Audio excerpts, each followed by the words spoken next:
S ಇಲ್ಲಿ ನೋಡ್ರಿ ನಾವು ಲಾಸ್ಟ್ ಕ್ಲಾಸಲ್ಲಿ ನಾವು ಡಿಸ್ಕಷನ್ ಮಾಡಿದ್ದೇನೆ ಅಂತಂದ್ ಹೇಳಿದ್ರ ಪ್ಲಾನಿಂಗ್ ಕಮಿಷನ್ ಬಗ್ಗೆ ಆಮೇಲೆ ಕೃಷಿ ವಲಯಗಳ ಬಗ್ಗೆ ಎಲ್ಲ ನಾವು ಡಿಸ್ಕಷನ್ ಮಾಡಿದ್ವಲ್ಲ. ಸೊ ಯಾರು ಕೃಷಿ ವಲಯಗಳು ಅಂತಂದ್ ಹೇಳಿ ಬರ್ತವಲ್ಲ, ಕೃಷಿ ವಲಯ ಅನ್ನೋಕ್ಕಿಂತ ನಾವೇನಂತಂದ್ ಹೇಳಿದ್ರೆ ಆರ್ಥಿಕ ವಲಯಗಳು ಅಂತಂದ್ ಹೇಳ್ತೀವಿ. ಸೊ ಟೋಟಲ್ ಆಗಿ 4 ಬರ್ತಾವ. ಯಾವ್ದಾದ್ರು ಹೇಳ್ತೀರಾ ಯಾರಾದ್ರೂ?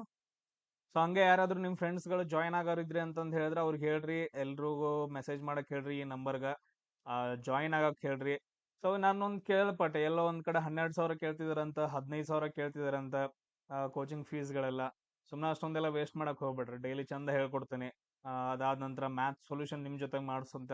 ಆಮೇಲೆ ನೆಕ್ಸ್ಟ್ ಟೆಸ್ಟ್ಗಳಿರ್ತಾವ, ಆನ್ಲೈನ್ ಟೆಸ್ಟ್ಗಳಿರ್ತಾವ. ಎಲ್ಲ ಕ್ಲಿಯರ್ ಆಗ್ತೈತೆ. ಸುಮ್ನೆ ಅಷ್ಟೆಲ್ಲ ದುಡ್ಡು ಕೊಟ್ಬಿಟ್ಟು ವೇಸ್ಟ್ ಮಾಡ್ಕೊಳಕ್ ಹೋಗ್ಬೇಡ್ರಿ. ಎಲ್ಲಾನು ನಿಮ್ಮಪ್ಪ ನಿಮ್ಮಮ್ಮ ದುಡ್ದಿರುವಂತದ್ದ, ಎಲ್ಲ ಬೆವರಿಂದ ಬಂದಿರುವಂತ ದುಡ್ಡ, ಯಾರಿಗೂ ಸುಮ್ನೆ ಬರಂಗಿಲ್ಲ. ಸುಮ್ನೆ ಎಲ್ಲೋ ಏನಂತಂದ್ ಹೇಳಿ ಕೊಟ್ಬಿಟ್ಟು ಅರ್ಥ ಆಗದೆ ಸೊ ಲೈಫ್ ಎಲ್ಲ ಹಾಳು ಮಾಡ್ಕೊಳಕ್ ಹೋಗ್ಬೇಡ್ರಿ. ಕ್ಲಿಯರ್ ಎಲ್ರಿಗೂ?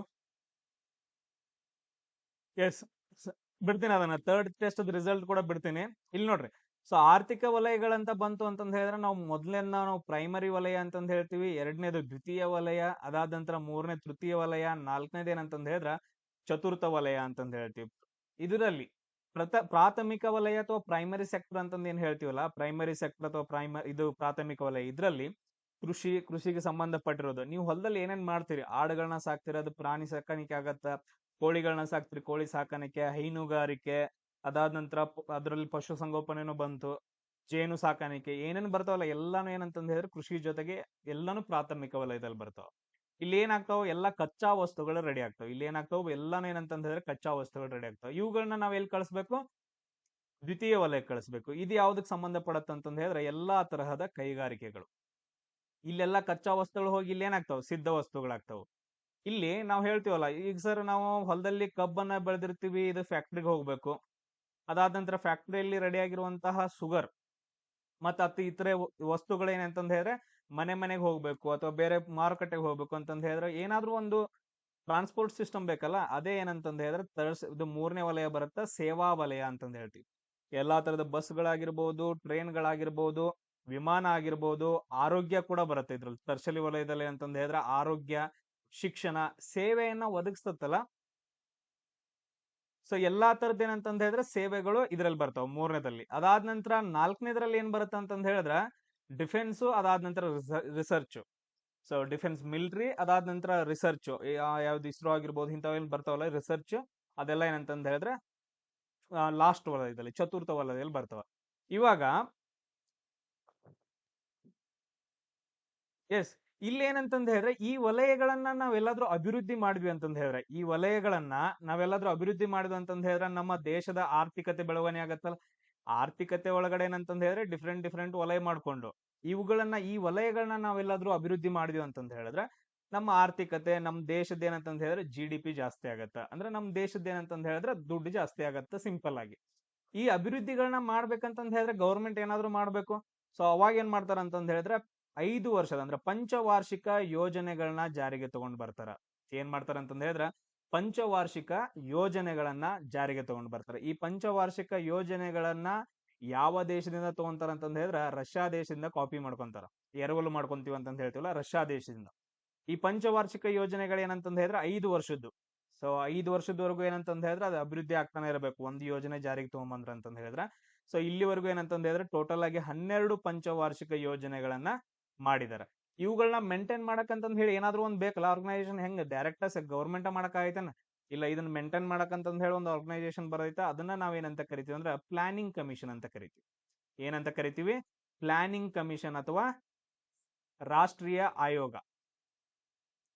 ಪ್ಲಾನಿಂಗ್ ಕಮಿಷನ್, ಯೋಜನಾ ಆಯೋಗ ಅಂತ ಹೇಳ್ತೀವಿ. ರಾಷ್ಟ್ರೀಯ ಯೋಜನಾ ಆಯೋಗ ಅಂತ ಹೇಳ್ತೀವಿ. ಇದು ಜಾರಿಗೆ ಬರುತ್ತೆ ಯಾವಾಗ? 1950ರಲ್ಲಿ ಜಾರಿಗೆ ತಗೊಂಡ್ ಬರ್ತಾರ. ಎಲ್ಲಾ ಪಂಚವಾರ್ಷಿಕ ಯೋಜನೆಗಳನ್ನ ಇದು ಮೇಂಟೈನ್ ಮಾಡುತ್ತೆ. ಒಂಥರ ದೇಕುರುಕಿ ನೋಡ್ಕೊಳ್ಳೋದು. ಯಾವುದು? ರಾಷ್ಟ್ರೀಯ ಆಯೋಗ, ಯೋಜನಾ ಆಯೋಗ ನೋಡ್ಕೊಳತ್ತ. ಅದಾದ ನಂತರ ಇದನ್ನ ಏನ್ ಮಾಡ್ತಾರ ಅಂತಂದ್ ಹೇಳಿದ್ರೆ 2015ರಲ್ಲಿ ಚೇಂಜ್ ಮಾಡ್ತಾರೆ. ನಮಗೆ ನೇಮ್ ಸರಿ ಇಲ್ಲ ಅಂತಂದ್ ಹೇಳ್ಬಿಟ್ಟು ಅದನ್ನ ನೀತಿ ಆಯೋಗ ಅಂತಂದ್ ಹೇಳಿ ಜಾರಿಗೆ ತಗೊಂಡ್ ಬರ್ತಾರ. ಈ ನೀತಿ ಆಯೋಗದ ಚೇರ್ಮನ್ ಯಾರಾಗಿರ್ತಾರ ಅಂತಂದ್ ಹೇಳಿದ್ರೆ, ಇಲ್ಲಿ ರಾಷ್ಟ್ರೀಯ ಯೋಜನಾ ಆಯೋಗ ಐತಲ್ಲ, ಇದ್ರದ್ದು ಚೇರ್ಮನ್ ಯಾರಾಗಿರ್ತಾರ? ಇಲ್ಲೂ ಕೂಡ ಏನಂತಂದ್ ಹೇಳಿದ್ರೆ ಪ್ರೈಮ್ ಮಿನಿಸ್ಟರ್ ಆಗಿರ್ತಿದ್ರು. ಇವನ್ ನೀತಿ ಆಯೋಗದ ಚೇರ್ಮನ್ ಯಾರಾಗಿರ್ತಾರ ಅಂತಂದ್ ಹೇಳಿದ್ರೆ ಇಲ್ಲೂ ಕೂಡ ಆ ಟೈಮಲ್ಲಿ ಇರುವಂತಹ ಪ್ರೈಮ್ ಮಿನಿಸ್ಟರ್ ಆಗಿರ್ತಾರ. ನರೇಂದ್ರ ಮೋದಿ ಅಂತ ಹೇಳಂಗಿಲ್ಲ, ಪ್ರೈಮ್ ಮಿನಿಸ್ಟರ್, ಪ್ರಧಾನ ಮಂತ್ರಿ.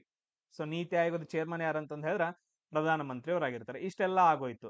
ಇದಾದ ನಂತರ ನೆಕ್ಸ್ಟ್ ಏನ್ ಮಾಡ್ತಾರೆ ಅಂತಂದ್ ಹೇಳಿದ್ರೆ ಫಸ್ಟ್ ಟೈಮ್ಗೆ ಏನಂತಂದ್ ಹೇಳಿದ್ರೆ ಕೆಲವೊಂದು ಇಯರ್ಗಳು ನೆನ್ಪಿಟ್ಕೋಬೇಕು. 1951ರಿಂದ 1956ರವರೆಗೆ 1ನೇ ಪಂಚವಾರ್ಷಿಕ ಯೋಜನೆಯನ್ನ ಜಾರಿಗೆ ತಗೊಂಡ್ ಬರ್ತಾರ.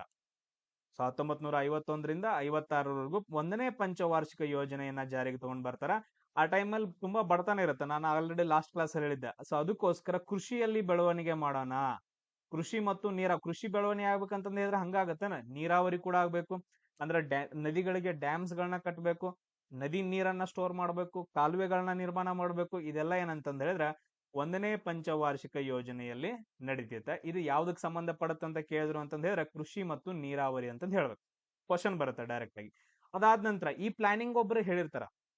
ಪ್ಲಾನಿಂಗ್ ಏನಂತಂದ್ ಹೇಳಿದ್ರೆ ನಾವು ಈ ತರನ ಮಾಡೋಣ, ಕೃಷಿಯಲ್ಲಿ ಅಭಿವೃದ್ಧಿ ಮಾಡೋಣ, ನೀರಾವರಿ ಮಾಡೋಣ, ಬಾಕ್ರಾನಂಗಲ್ ಡ್ಯಾಮ್ ಕಟ್ಟೋಣ. ಬಾಕ್ರಾನಂಗಲ್ ಡ್ಯಾಮ್ ಇಲ್ಲೈತಲ್ಲ, ಬಾಕ್ರಾನಂಗಲ್ ಡ್ಯಾಮ್ ಕಟ್ಟೋಣ, ಹಿರಾಕುಡ ಡ್ಯಾಮ್ ಕಟ್ಟೋಣ. ಅದಾದ ನಂತರ ಕೃಷ್ಣಾ ನದಿಗೆ ನಾಗಾರ್ಜುನ ಸಾಗರ್ ಡ್ಯಾಮ್ ಕಟ್ಟೋಣ ಅಂತಂದ್ ಹೇಳಿ ಪ್ಲಾನಿಂಗ್ ಮಾಡ್ತಾರ. ಯಾರು ಪ್ಲಾನಿಂಗ್ ಮಾಡ್ತಾರ ಅಂತಂದ್ ಹೇಳಿದ್ರ ಹೆರಾಲ್ಡ್ ಡೋಮರ್ ಅಂತಂದ್ ಹೇಳಿ. ಹೆರಾಲ್ಡ್ ಮತ್ತು ಡೋಮರ್ ಅನ್ನೋ ಇಬ್ಬರು ಜನ ಏನ್ ಮಾಡ್ತಾರ ಅಂತಂದ್ ಹೇಳಿದ್ರೆ ಪ್ಲಾನ್ ಗಳನ್ನ ಹೇಳ್ಕೊಡ್ತಾರ. ಅದಕ್ಕೋಸ್ಕರ ಇವರನ್ನ 1ನೇ ಪಂಚವಾರ್ಷಿಕ ಯೋಜನೆ ಇನ್ನೊಂದು ಹೆಸರು ಏನ್ ಬರುತ್ತೆ ಅಂತಂದ್ ಹೇಳಿದ್ರೆ ಹೆರಾಲ್ಡ್ ಡೋಮರ್ ಯೋಜನೆ ಅಂತಂದ್ ಹೇಳಿ ಬರುತ್ತೆ. ಕ್ಲಿಯರ್ ಎಲ್ರಿಗೂ ಈ ಪಾಯಿಂಟ್? Okay, good. ಸೊ ಇಷ್ಟ ನೆನ್ಪಿಟ್ಕೋಬೇಕು. ಅದಾದ ನಂತರ ನೆಕ್ಸ್ಟ್ ಅದ್ರ ಜೊತೆಗೆ ಇನ್ನೊಂದು ಪಾಯಿಂಟ್ ನೆನ್ಪಿಟ್ಕೊಡ್ರಿ. 5 IIT ಕಾಲೇಜ್ಗಳನ್ನ ಸ್ಥಾಪನೆ ಮಾಡ್ತಾರೆ. 5 IIT ಕಾಲೇಜ್ಗಳನ್ನ. ಇದನ್ನ ಸ್ವಲ್ಪ ಮಿಸ್ ಆಗಿ ಕೇಳಿದಾರೆ, ಯಾಕಂದ್ರೆ ಸೆಂಟ್ರಲ್ ಗೌರ್ಮೆಂಟ್ ಆಗಿರೋದ್ರಿಂದ ಕ್ವಶನ್ ಬರ್ಬೋದು ಅದ್ರ ಮೇಲೆನು. ಇದಾದ ನಂತರ ನೆಕ್ಸ್ಟ್ ಏನ್ ಮಾಡ್ತಾರೆ ಅಂತಂದ್ ಹೇಳಿದ್ರೆ ಈಗ ಓಕೆ, ಕೃಷಿ ಭೂಮಿ ಒಳಗಡೆ ಹೆವಿ ಎಲ್ಲ ಏನಂತಂದ್ ಹೇಳಿದ್ರೆ ಅಭಿವೃದ್ಧಿ ಹೊಂದಿತು. ಮತ್ತೇನಾಕೈತೆ ಅಂತಂದ್ ಹೇಳಿದ್ರೆ ಬೆಳವಣಿಗೆ ಜಾಸ್ತಿ ಆಯ್ತು, ಇಳುವರಿ ಜಾಸ್ತಿ ಆಕೈತು. ಸೊ ಆ ಎಲ್ಲಾ ವಸ್ತುಗಳನ್ನ ಏನ್ ಮಾಡ್ಬೇಕಿನ್ನ, ಏನಾದ್ರೂ ಮಾಡ್ಬೇಕಲ್ಲ, ಏನಾದ್ರೂ ಫ್ಯಾಕ್ಟ್ರಿ ಕಳಿಸ್ಬೇಕು, ಏನಾದ್ರೂ ಮಾಡ್ಬೇಕು ಅಂತಂದ್ ಹೇಳಿ 2ನೇ ಪಂಚವಾರ್ಷಿಕ ಯೋಜನೆಯನ್ನ ಜಾರಿಗೆ ತಗೊಂಡ್ ಬರ್ತಾರ. 2ನೇ ಪಂಚವಾರ್ಷಿಕ ಯೋಜನೆಯನ್ನ ಯಾವಾಗ ಅಂತಂದ್ ಹೇಳಿದ್ರ 1956ರಿಂದ 61ರವರೆಗೂ ಕೈಗಾರಿಕೆಗಳಿಗೆ ಸಪೋರ್ಟ್ ಮಾಡ್ತಾರ. ಏನಕ್ ಮಾಡ್ತಾರ? ಕೈಗಾರಿಕೆಗಳನ್ನ ಅಭಿವೃದ್ಧಿ ಮಾಡ್ತಾರ, ಕೈಗಾರೀಕರಣ ಮಾಡ್ತಾರ.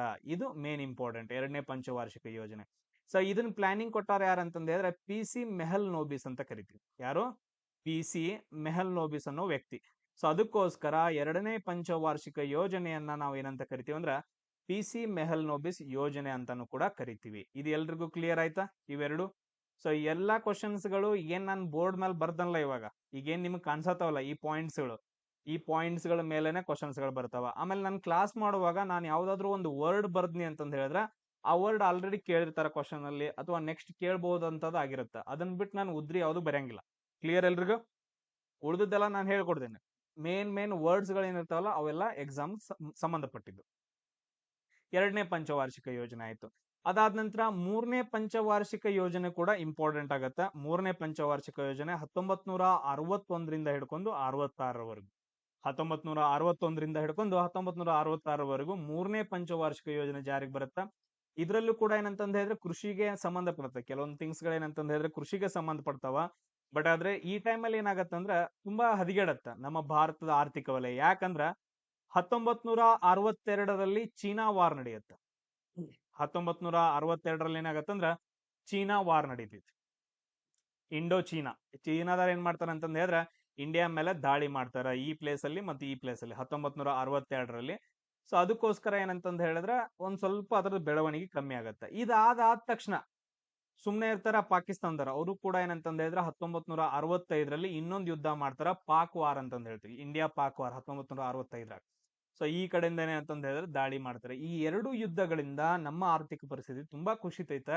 ಅದಕ್ಕೋಸ್ಕರ ಇದು ಅಷ್ಟೊಂದು ಬೆಳವಣಿಗೆ ಆಗಂಗಿಲ್ಲ 3ನೇ ಪಂಚವಾರ್ಷಿಕ ಯೋಜನೆ. ಈ 3 ಪಾಯಿಂಟ್ಸ್ ಗಳನ್ನ ನೀವು ನೆನ್ಪಿಟ್ಕೋಬೇಕು. ಇದಾದ ನಂತರ ಮತ್ ಪಂಚವಾರ್ಷಿಕ ಯೋಜನೆ ಮೇಲೆ ಏನ್ ಕ್ವಶನ್ ಗಳನ್ನ ಕೇಳ್ತಾರ?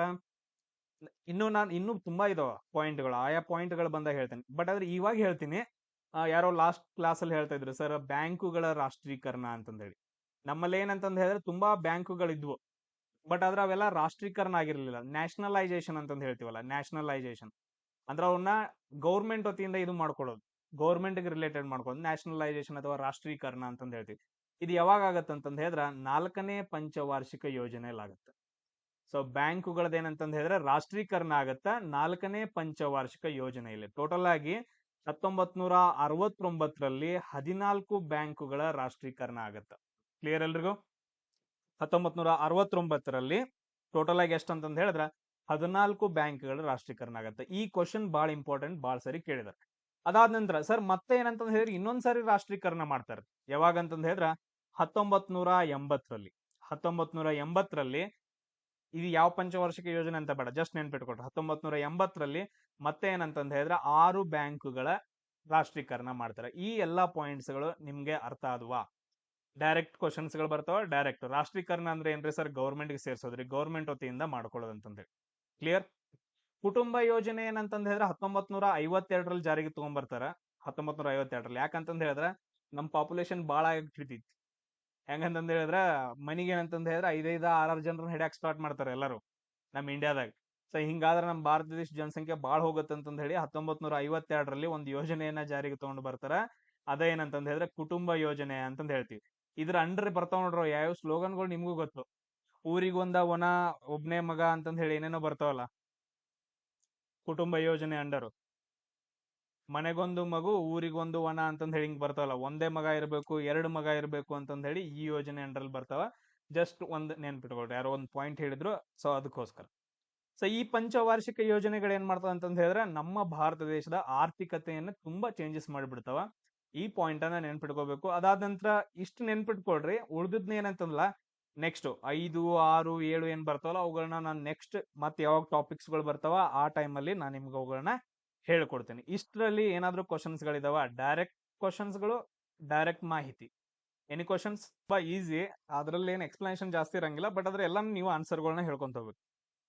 ಏನಾಗತ್ತಂತಂದ್ ಹೇಳಿದ್ರ ಹಳೆ ಕಾಲದಲ್ಲಿ ತುಂಬಾ ಏನಂತಂದ್ ಹೇಳಿದ್ರೆ ಮೂಢನಂಬಿಕೆಗಳು ಜಾಸ್ತಿ. ಮೂಢನಂಬಿಕೆಗಳು ಅಂತಂದ್ ಹೇಳಿದ್ರೆ ಬಹಳ ಅಂದ್ರೆ ಬಹಳ ಮೂಢನಂಬಿಕೆಗಳು. ಯಾವ ತರ? ಈಗ ನಾವು ಹೋಗ್ತಾ ಇರ್ತೀವಿ, ಬೆಕ್ ಅಡ್ಡ ಹೋಗುತ್ತ, ನಾವೇನ್ ಮಾಡ್ತಿರೋ ಎಲ್ರು ನಿಂತ್ಕೋತಿರ್ಲಿ, ಯಾರೋ ಒಬ್ರು ಪಾಸ್ ಆಗ್ಲಿ ಅಂತಂದ್ ಹೇಳಿ ಎಲ್ರು ನಿಂತ್ಕೊಂತಾರೆ. ಯಾರಾದ್ರೂ ಒಬ್ರು ಮೊದ್ಲು ಪಾಸ್ ಆಗ್ಲಿ ಅಂತಂದ್ ಹೇಳಿ ನಿಂತ್ಕೊಂತಾರ. ಅದಾದ ನಂತರ ಯಾರಾದ್ರೂ ಪಾಸ್ ಆದ ನಂತರ ಹೋಗೋದು. ಯಾಕಂದ್ರೆ ಅವಂಗೂ ಗೊತ್ತಿರಂಗಿಲ್ಲ. ಈಗ ಅವ್ ಏನ್ ಅವಂಗೂ ಗೊತ್ತಾಯ್ತು ಅಂತಂದ್ ಹೇಳಿದ್ರೆ ಅವ್ನು ನಿಂತ್ಕೋತ. ಅದಾದ ನಂತರ ನೆಕ್ಸ್ಟ್ ಇನ್ನು ಹಳ್ಳಿ ಕಡೆ ಇರ್ತಾವ ನೋಡ್ರಿ, ಚಂದ ಇರ್ತಾವ. ಏನಾದ್ರೂ ಹೊಸ ಸಾಮಾನ್ ತಗೊಂಡ್ ಬರಕ್ ಹೋಗ್ಬೇಕು, ಗಾಡಿ ತರಕ್ ಹೋಗ್ಬೇಕು, ತುಂಬಾ ಒಳ್ಳೆ ಕೆಲ್ಸಕ್ ಹೋಗ್ಬೇಕು. ಯಾರಾದ್ರೂ ಒಬ್ರು ಖಾಲಿ ಕೊಡ ತಗೊಂಬಂದ್ರ, ಖಾಲಿ ಕೊಡ ಇರತ್ತಲ್ಲ, ಖಾಲಿ ಕೊಡ ತಗೊಂಬಂದ್ರ ಅಂತಂದ್ ಹೇಳಿದ್ರೆ ಅಯ್ಯೋ ಆಯ್ತು ಬಿಡಿನ್ ಕೆಲಸ ಆಗಂಗಿಲ್ಲ ಅಂತಂದ್ ಹೇಳಿ ಬಿಟ್ಬಿಡ್ತಾರ. ಆ ದಿನ ಹೋಗೋದು ಇಲ್ಲ. ಅದಾದ ನಂತರ ಮೈ ಮೇಲೆ ಹಲ್ಲಿ ಬಿತ್ತಂತಂದ್ ಹೇಳಿದ್ರೆ ಜಳಕ ಮಾಡಿ ಹನುಮಪ್ಪ ಹೋಗೋದು. ಈ ತರ ಇರ್ತಾವಿಲ್ಲ ಎಷ್ಟೋ. ಏನಂತಂದ್ ಹೇಳಿದ್ರೆ ನಮಗ್ ಮೂಢನಂಬಿಕೆಗಳಿದಾವೆ. ಎಲ್ಲ ಮೂಢನಂಬಿಕೆ ಅಂತಾನೆ ಹೇಳಕ್ಕಾಗಿಲ್ಲ, ಕೆಲವೊಂದು ಸೈಂಟಿಫಿಕ್ ಆಗಿ ಪ್ರೂವ್ ಆಗಿದಾವ. ಬಟ್ ಅದ್ರ ಇಂಥವೆಲ್ಲ ಏನಂತಂದ್ ಹೇಳಿದ್ರೆ ಬಾಳ ಇರ್ತಾವ. ಅದಾದ ನಂತರ ನೆಕ್ಸ್ಟ್ ಅದ್ರಲ್ಲಿ ಇನ್ನೊಂದು ಕೆಟ್ಟದಾಗ ಬರುತ್ತೆ, ಗಂಡ ಸತ್ತ ಅಂತಂದ್ ಹೇಳಿದ್ರೆ ಹ್ಯಾಂತು ಸಾಯ್ಬೇಕು. ಅದೇನ್ ಪಾಪ ಮಾಡಿದ್ರು ಇವ್ನ್ ಮದ್ವಿ ಆಗೋದಲ್ದ ಮಕ್ಕಳ ಹಡಿಯೋದಲ್ದ ಅವ್ನ್ ಸತ್ತ ಅಂದ್ರ ಆಕಿ ಸಾಯ್ಬೇಕಂತ. ಆಕಿ ಸಾಯ್ಲಿಲ್ಲ ಅಂತಂದ್ ಹೇಳಿದ್ರೆ ಕೊಂದ್ಬಿಟ್ಟು ಆಕಿನ ಹೋಗಿತಾ ಇದ್ರು. ಅದನ್ನ ನಾವೇನಂತ ಕರಿತೀವಿ ಅಂತಂದ್ ಹೇಳಿದ್ರೆ ಸತಿ ಸಹಗಮನ ಪದ್ಧತಿ ಅಂತ ಕರಿತಾ ಇದ್ವಿ. ಏನಂತ ಕರಿತಾ ಇದ್ವಿ ಅಂತಂದ್ ಹೇಳಿದ್ರೆ ಸತಿ ಸಹಗಮನ ಪದ್ಧತಿ. ಗಂಡ ಸತ್ತ ಅಂತಂದ್ ಹೇಳಿದ್ರೆ ಹ್ಯಾಂತಿ ಸಾಯ್ಬೇಕು. ಬಟ್ ಆದ್ರೆ ಇವಾಗಿಲ್ಲ, ಇವಾಗೆಲ್ಲ ಮುಗ್ದಾವು. ಬಟ್ ಇವಾಗಿಲ್ಲ. ಸೊ ಇಂಥದ ಮತ್ತಿಲ್ಲ. ಹ್ಯಾಂಡ್ ಸತ್ರ ಅಂತಂದ್ ಹೇಳಿದ್ರೆ ಗಂಡ ಸಾಯಂಗಿಲ್ಲ, ಯಾಕಂದ್ರೆ ನಾವು ಇನ್ನೊಂದು ಮದುವೆ ಆಗ್ಬೋದು. ಬಟ್ ಆದ್ರೆ ಗಂಡ ಸತ್ರ ಅಷ್ಟೇ ಹ್ಯಾಂಡ್ ಸಾಯ್ಬೇಕು ಅನ್ನೋದು ಒಂದು ಪದ್ಧತಿ ಇತ್ತು. ಅದನ್ನ ನಾವು ಸತಿ ಸಹಗಮನ ಪದ್ಧತಿ ಅಂತಂದ್ ಹೇಳ್ತೇವೆ. ಸೊ ಅದನ್ನ ಇಂಥ ಕೆಲವೊಂದು ಮೂಢನಂಬಿಕೆಗಳನ್ನ ತೆಗೆದು ಹಾಕ್ಬೇಕು ನಮ್ಮ ಭಾರತ ದೇಶದಲ್ಲಿ ಅಂತಂದ್ ಹೇಳ್ಬಿಟ್ಟು ಕೆಲವೊಂದು ಚಳುವಳಿಗಳು ಸ್ಟಾರ್ಟ್ ಆಗ್ತಾವ, ಕೆಲವೊಂದು ಸುಧಾರಣೆಗಳು ಸ್ಟಾರ್ಟ್ ಆಗ್ತಾವ. ಕೆಲವೊಬ್ರು ಏನಂತಂದ್ ಹೇಳಿದ್ರೆ ಸಂಸ್ಥೆಗಳನ್ನ ಸ್ಥಾಪನೆ ಮಾಡ್ಬಿಟ್ಟು ಎಲ್ರಿಗೂ ಅರಿವನ್ನ ಮೂಡ್ಸಕ್ ಸ್ಟಾರ್ಟ್ ಮಾಡ್ತಾರೆ. ಸೊ ಆ ತರ ಕೆಲವೊಂದು ಥಿಂಗ್ಸ್ ಗಳು ಬರ್ತಾವ. ಅವುಗಳನ್ನ ನಾವೇನಂತ ಕರಿತೀವಿ ಅಂದ್ರೆ ಸಾಮಾಜಿಕ ಧಾರ್ಮಿಕ ಚಳುವಳಿಗಳು ಅಂತಂದ್ ಹೇಳ್ತೀವಿ. ಸೊ ಅದ್ರಲ್ಲಿ ಫಸ್ಟ್ ಒನ್ ಯಾರ್ ಪರ್ಸನ್ ಬರ್ತಾರ ಅಂತಂದ್ ಹೇಳಿದ್ರೆ ರಾಜಾರಾಮ್ ಮೋಹನ್ ರಾಯ್ ಅಂತಂದ್ ಹೇಳಿ ಬರ್ತಾರೆ. ರಾಜಾರಾಮ್ ಮೋಹನ್ ರಾಯ್. ಅದ್ರಲ್ಲಿ ಇನ್ನೊಂದು ಕ್ವಶನ್ ಬರುತ್ತೆ. ಈ ವರ್ಡ್ ಅಲ್ಲೇ ಏನಂತಂದ್ ಹೇಳಿದ್ರೆ ಒಂದು ಕ್ವಶನ್ ಬರುತ್ತೆ, ಈ ರಾಜ ಅನ್ನೋ ಬಿರುದನ್ನ ಮೋಹನ್ ರಾಯ್ ರವರಿಗೆ ಯಾರು ಕೊಟ್ರು ಅಂತಂದ್ರೆ. ಯಾರು ಕೊಟ್ರು ಅಂತಂದ್ ಹೇಳಿದ್ರೆ ಎರಡನೇ ಅಕ್ಬರ್ ಕೊಡ್ತಾನ. ಎರಡನೇ ಅಕ್ಬರ್, ಒಂದನೇ ಅಕ್ಬರ್ ಅಲ್ಲ, ಎರಡನೇ ಅಕ್ಬರ್. ಏನಾಗತ್ತಂತಂದ್ ಹೇಳಿದ್ರೆ 1700 ಆದ ನಂತರ, ಆಲ್ಮೋಸ್ಟ್ 1700 ಯಾಕ್ರು 1764ರಲ್ಲಿ ಎಲ್ಲ ಮೊಘಲ್ ವಂಶ ಏನಾಗತ್ತಂತಂದ್ ಹೇಳಿದ್ರ ಬ್ರಿಟಿಷರ ಆಳ್ವಿಕೆಗೆ ಬರತ್ತ. ಅವಾಗ ಏನಂತಂದ್ ಹೇಳಿದ್ರೆ ಅವ್ ಎರಡನೇ ಶಾ ಆಲಂ ಆದ ನಂತರ ಕೆಲವೊಂದು ದೊರೆಗಳು ಬರ್ತಾರ, ಎರಡನೇ ಅಕ್ಬರ್ ಬರ್ತಾನೆ. ಎರಡನೇ ಅಕ್ಬರ್ ಟೈಮಲ್ಲಿ ಏನಾಗತ್ತಂತಂದ್ ಹೇಳಿದ್ರೆ ಅವ್ರು ಪಿಂಚಣಿ ಕೊಡಂಗಿಲ್ಲ. ನಾವೇನಂತ ಹೇಳ್ತೀವಿ ಇದಕ್ಕ? ಪಿಂಚಣಿಗೆ ಇಂಗ್ಲಿಷ್ ಅಲ್ಲಿ ಏನ್ ಹೇಳ್ತೀವಿ? ಪಿಂಚಣಿ ಕೊಡಂಗಿಲ್ಲ ಅಂತಂದ್ ಹೇಳ್ತೀವಲ್ಲ. ಈಗ ರಿಟೈರ್ಡ್ ಆದ ನಂತರ ಬರ್ತಾರಲ್ಲ ಪೆನ್ಷನ್. ಎಸ್, ಪೆನ್ಷನ್ ಕೊಡಂಗಿಲ್ಲ ಬ್ರಿಟಿಷರು. ಅವಾಗ ಏನ್ ಮಾಡ್ತಾ ಅಂತಂದ್ ಹೇಳಿದ್ರೆ ಈ ಎರಡನೇ ಅಕ್ಬರು ಮೋಹನ್ ರಾಯರಿಗೆ ಹೇಳ್ತಾನೆ. ಇವ್ರು ಸ್ವಲ್ಪ ಫೇಮಸ್ ಇರೋ ವ್ಯಕ್ತಿ ಇರ್ತಾರೆ ಆ ಟೈಮಲ್ಲಿ. ಸರ್ ಮತ್ ನಮ್ದು ಹೋಗಿ ತೊಗೊಂಬರಲ್ಲ ಪೆನ್ಷನ್ ಇಂಗ್ಲೆಂಡ್ಗೆ ಹೋಗಿ ಅಂತಂದ್ ಹೇಳಿ. ಇವ್ರು ಖುಷಿಯಾಗಿ ಇವ್ರು ಇಂಗ್ಲೆಂಡ್ ಹೋಗಿ ಇಂಗ್ಲೆಂಡ್ ನಿಂದ ಏನಂತಂದ್ ಹೇಳಿದ್ರೆ ಇವರ ಪೆನ್ಷನ್ ಅನ್ನ ತಗೊಂಡ್ ಬರ್ತಾರ. ಅವಾಗ ಇವ್ ಫುಲ್ ಖುಷಿ ಆಗ್ಬಿಟ್ಟು ನೀವು ರಾಜಾರಿ ಅಂತಂದ್ ಕರೀತಾನ. ಒಂದು ಬಿರುದನ್ನ ಕೊಡ್ತಾನ ಮೋಹನ್ ರಾಯರ್ಗೆ. ಅದೇನಂತಂದ ಹೇಳಿದ್ರೆ ರಾಜಾರಾಮ್ ಮೋಹನ್ ರಾಯ್ ಆಗತ್ತ. ಯಾರು ಕೊಡ್ತಾರ ಇದನ್ನ? ಎರಡನೇ ಅಕ್ಬರ್ ಕೊಡ್ತಾನ. ಇದು ಒಂದು ಪಾಯಿಂಟ್ ಅನ್ನ ನಮ್ ಕ್ವಶನ್ ಗಳನ್ನ ಕೇಳ್ತಾರ. ಅದಾದ ನಂತರ ಇವ್ರು ರಾಜಾರಾಮ್ ಮೋಹನ್ ರಾಯರು ತುಂಬಾ ಚೇಂಜಸ್ ಗಳನ್ನ ಮಾಡ್ತಾರ. ಒಂದೇನಂತಂದ ಹೇಳಿದ್ರೆ ಆತ್ಮೀಯ ಸಭಾವನ್ನ ಸ್ಥಾಪನೆ ಮಾಡ್ತಾರ. ಆತ್ಮೀಯ ಸಭಾ, ಎಲ್ರು ಸೇರ್ಕೊಂಡು ಏನಂತಂದ ಹೇಳಿದ್ರೆ ಚಳುವಳಿಗಳ ಬಗ್ಗೆ ಮಾತಾಡೋದು, ಆ ತರ ಒಂದು ಸಭೆಯನ್ನ ಸ್ಟಾರ್ಟ್ ಮಾಡ್ತಾರ. ಅದಾದ ನಂತರ ಒಂದು ಸಮಾಜವನ್ನ ಸ್ಥಾಪನೆ ಮಾಡ್ತಾರ, ಬ್ರಹ್ಮ ಸಮಾಜ. ಬ್ರಹ್ಮ ಸಮಾಜವನ್ನ ಸ್ಥಾಪನೆ ಮಾಡ್ತಾರೆ. ಇದ್ರ ಬಗ್ಗೆ ಎಲ್ಲ ಡೀಟೇಲ್ ಬೇಡ, ಜಸ್ಟ್ ನೆನ್ಪಿಟ್ಕೊಟ್ರಿ. ಆ ಸಮಾಜ ಅಂತಂದ್ ಹೇಳಿದ್ರೆ ಹೆಂಗಿರುತ್ತೆ ಅಂತಂದ್ ಹೇಳಿದ್ರೆ ಆ ಅಲ್ಲಿ ಯಾರು ಏನಂತಂದ್ ಹೇಳಿದ್ರೆ ಜಾಸ್ತಿ ದೇವರುಗಳನ್ನ ನಂಬಂಗಿಲ್ಲ, ಅಥವಾ ಇಲ್ಲ ಸತಿ ಇಂಥ ಪದ್ಧತಿಗಳನ್ನ ಮೂಢನಂಬಿಕೆಗಳನ್ನ ನಂಬಂಗಿಲ್ಲ. ಯಾರು ನಂಬಂಗಿಲ್ಲ ಬಂದ್ ನಮ್ ಸಮಾಜಕ್ಕೆ ಜಾಯಿನ್ ಆಗ್ರಿ ಅಂತಂದ್ ಹೇಳಿ ಇಂಥ ಸಂಸ್ಥೆಗಳು ಸ್ಟಾರ್ಟ್ ಆಗ್ತಾವ. ಅದು ಬ್ರಹ್ಮ ಸಮಾಜ. ಈ ಎರಡು ಪಾಯಿಂಟ್ಗಳು ಏನಂತಂದ್ ಹೇಳಿ ತುಂಬಾ ಇಂಪಾರ್ಟೆಂಟ್ ಆಗತೈತಿ. ಅದಾದ ನಂತರ ಇನ್ನೊಂದ್ ಏನಾಗತ್ತೆ ಅಂತಂದ್ ಹೇಳಿದ್ರೆ ಇಂಪಾರ್ಟೆಂಟ್, 1829ರಲ್ಲಿ ಆ ಟೈಮಲ್ಲಿ ಗವರ್ನರ್ ಇರ್ತಾರಲ್ಲ, ಯಾರು? ವಿಲಿಯಂ ಬೆಂಟಿಕ್ ಇರ್ತಾರ. ಯಾರು ಇರ್ತಾರ ಅಂತಂದ್ ಹೇಳಿದ್ರೆ ವಿಲಿಯಂ ಬೆಂಟಿಕ್. ಇವ್ರ ಜೊತೆ ಸೇರ್ಬಿಟ್ಟು ಏನ್ ಮಾಡ್ತಾರಂದ್ರ ರಾಜಾರಾಮ್ ಮೋಹನ್ ರಾಯರು ಸತಿ ಸಹಗಮನ ಪದ್ಧತಿಯನ್ನ ರದ್ದು ಮಾಡ್ತಾರ. ಸೊ ನಮ್ಮ ಇಂಡಿಯಾದಲ್ಲಿ ಸತಿ ಸಹಗಮನ ಪದ್ಧತಿಯನ್ನ ರದ್ದು ಮಾಡಿದಂತಹ ಗವರ್ನರ್ ಯಾರಂತಂದ ಹೇಳಿದ್ರ ವಿಲಿಯಂ ಬೆಂಟಿಕ್. ಅದಕ್ಕೆ ಸಪೋರ್ಟ್ ಮಾಡಿದಂತಹ ವ್ಯಕ್ತಿ ಯಾರಂತಂದ ಹೇಳಿದ್ರ ಮೋಹನ್ ರಾಯ್, ರಾಜಾರಾಮ್ ಮೋಹನ್ ರಾಯ್. ಇವರಿಬ್ರು ಸೇರ್ಬಿಟ್ಟು 1829ರಲ್ಲಿ ಸತಿ ಸಹಗಮನ ಪದ್ಧತಿಯನ್ನ ರದ್ದು ಮಾಡ್ತಾರ. ಇಷ್ಟು ಪಾಯಿಂಟ್ಸ್ ಗಳು ಎಲ್ರಿಗೂ ಕ್ಲಿಯರಾ? ಆಮೇಲೆ ಅದಾದ ನಂತರ ನೆಕ್ಸ್ಟ್ ಇವ್ರೇ ರಾಜಾರಾಮ್ ಮೋಹನ್ ರಾಯ್ ಏನ್ ಮಾಡ್ತಾರ ಅಂತಂದ್ ಹೇಳಿದ್ರೆ ಅವ್ರ ಪ್ರಾಂತದಲ್ಲಿ, ಅಂದ್ರೆ ಬಂಗಾಳ ಪ್ರಾಂತದಲ್ಲಿ, ಈ ಪ್ರಾಂತದಲ್ಲಿ ಎಲ್ರಿಗೂ ಎಲ್ಲ ಇಂಗ್ಲಿಷ್ ಪತ್ರಿಕೆಗಳು ಇರ್ತಿದ್ವು. ಸೊ ನಮ್ಗೆ ಏನು ತಿಳಿಯಂಗಿಲ್ಲ ಅಂತಂದ್ ಹೇಳಿ ಒಂದು ಬಂಗಾಳ ಪತ್ರಿಕೆಯನ್ನ ಸ್ಟಾರ್ಟ್ ಮಾಡ್ತಾರ. ಬಂಗಾಳಿ ಭಾಷೆಯಲ್ಲಿ ಒಂದು ಪತ್ರಿಕೆಯನ್ನ ಸ್ಟಾರ್ಟ್ ಮಾಡ್ತಾರ. ಅದು ಏನಂತಂದ್ ಹೇಳಿದ್ರ ಅದ್ರ ಯಾವ್ದಾದ್ರ ಹೆಸರು ಗೊತ್ತೈತಾನೆ ಯಾರಿಗಾದ್ರು? ಬಂಗಾಳ ಪತ್ರಿಕೆ ಯಾರಿಗಾದ್ರೂ ಹೆಸರು ಗೊತ್ತೈತಿ? ಸಂವಾದ ಕೌಮುದಿ ಅಂತಂದ್ ಹೇಳ್ತೀವಿ. ಏನಂತ ಕರಿತೀವಿ ಅಂತಂದ್ ಹೇಳಿದ್ರೆ ಸಂವಾದ ಕೌಮುದಿ ಅಂತಂದ್ ಹೇಳ್ತೀವಿ. ಸೊ ಇದೊಂದೇನಂತಂದ್ ಹೇಳಿದ್ರೆ ಬಂಗಾಳಿ ಭಾಷೆಯಲ್ಲಿರೋ ಪತ್ರಿಕೆ. ಇದನ್ನ ಒಂದ್ 2 ಸರಿ ಕ್ವಶನ್ ಅನ್ನ ಕೇಳಿದಾರೆ.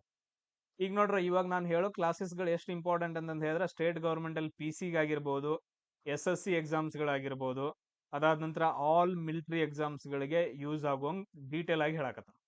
ಯಾಕಂದ್ರೆ ಕನ್ನಡ ಕ್ವಶನ್ ಪೇಪರ್ ಗಳು ಬರ್ತಾವ್. ನೆಕ್ಸ್ಟ್ ಯಾವ ಲೆವೆಲ್ ಟಫ್ ಬರ್ತಾವ ಅಂತಂದ್ ಗೊತ್ತಿಲ್ಲ. ಈಸಿ ಬಂದು ಅಂತಂದ್ ಹೇಳಿದ್ರೆ ಇವನ್ನೆಲ್ಲ ನೆನ್ಪಿಟ್ಕೊಂಡು ಎಲಿಮಿನೇಷನ್ ಮೆಥಡ್ ಮಾಡೋದು ಈಸಿಯಾಗಿ ಎಲ್ಲಾನು ಕರೆಕ್ಟ್ ಆಗಿ ನೀವು ಕಲ್ತ್ರಿ ಅಂತಂದ್ ಹೇಳಿದ್ರೆ ಎಲಿಮಿನೇಷನ್ ಮೆಥಡ್ 15ಕ್ಕೆ 13 ಕ್ವಶನ್ಸ್ ಗಳನ್ನ ಟಚ್ ಮಾಡ್ತೀರಿ. ಎಲ್ಲೋ ಒಂದ್ ಕಡೆ 2 ತಪ್ಪಾದ್ರೂ ಕೂಡ 13 ಕ್ವಶನ್ಸ್ ಗಳು ಕರೆಕ್ಟ್ ಆಗುತ್ತೆ. 13 ಆದು ಅಂತಂದ್ ಹೇಳಿದ್ರೆ 26 ಮಾರ್ಕ್ಸ್ ಆರಾಮಾಗಿ. ಕ್ಲಿಯರ್? ಇನ್ನು ಬಾಳ್ ಬರ್ತಾವ ನೋಡೋಣ ಹಂಗ. ಇದಾದ ನಂತರ ನೆಕ್ಸ್ಟ್ ಇನ್ನೊಬ್ರು ಬರ್ತಾರ.